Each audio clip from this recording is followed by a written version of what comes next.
Good morning, good morning, good morning. Kain po tayo guys.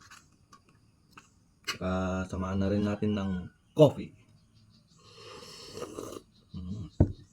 Pagkatapos natin kumain, pupunta tayo sa bukid para mag-harvest ng tanim natin na watermelon at saka kalabasa. Sasama daw yung aking dalaga guys. Ayun oh, nakasakay na siya sa karison. Ayan guys, mga tanim na gulay. Ayan guys, habang kami papunta sa pupuntahan namin, may nagka-harvest ng kanyang tanim na gulay. Ayan o. Nandito na po tayo guys sa taniman ko ng pakwan sa kalabasa. Ito po yung tanim ko na pakwan guys. Ano yung bunga niya?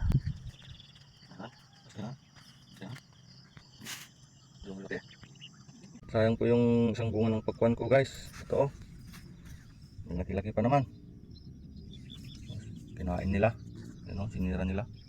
Yan yung butas niya oh. Sayang.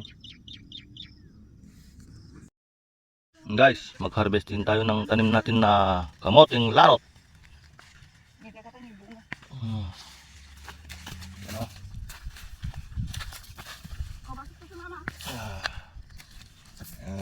Ito lang po yung harvest namin na pakwan guys. Yung mga iba nasira kasi.